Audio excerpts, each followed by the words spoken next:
সোহাগ মিয়া মৃত্যুকাণ্ডে আবারও উত্তাল মেলাঘর।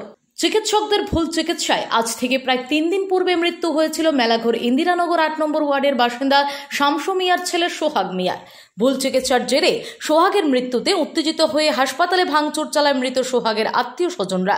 পরবর্তীতে মেলাঘর থানার পুলিশ ঘটনাস্থলে অতিরিক্ত সিআরপিএফ বাহিনী নিয়োগ করে পরিস্থিতি নিয়ন্ত্রণে আনেন। তবে এই ঘটনায় ভাঙচুর চালানোর অভিযোগে বেশ কয়েকজনকে গ্রেফতার করে পুলিশ।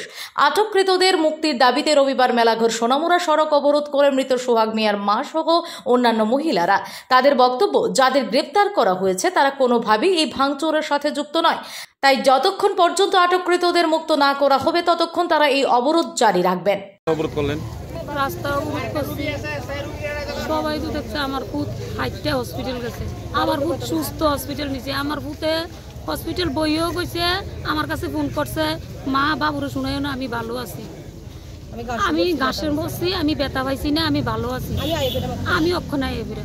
তখন আমার মার মন তো মানছে না, আমি গেছি হসপিটালে যাইয়াতে ইনারার মারতাছে, তারা অক্সিজেন দিছে না, তারা নেওয়ার সাথে সাথে শ্বাস টানের মধ্যে তারা নিয়ে না দেখে তারা নিয়ে ইঞ্জেকশন করছে। ইঞ্জেকশনটা লগে লগে আমার পুতের নাক মুখ কালো হয়ে আমার পুতে টানা দিয়ে তখন আর কথা কইতেছে না।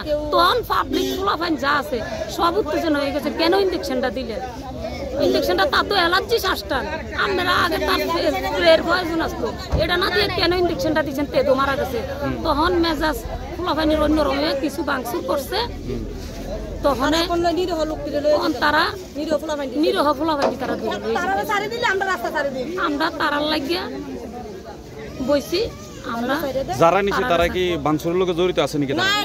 তারা এলো, এটা কোনো কোন চিনা করবেন, লোক আসলো 5,000-এর মতো, প্রচুর লোক। তারা ভাঙচুর করছে, এটা তারা বাচ্চা বাচ্চা আমরা বাড়ির থেকে লয়ে যেতে। এই কারণে আপনারা আজ রাস্তা অবরোধ, এই কারণে আমরা রাস্তা বসে। এখন আপনারা চাইতেছেন তাদের মুক্তি। অবশেষে পুলিশের আশ্বাস পেয়ে অবরোধ তুলে নেয় মহিলারা। Bureau report, PV north east.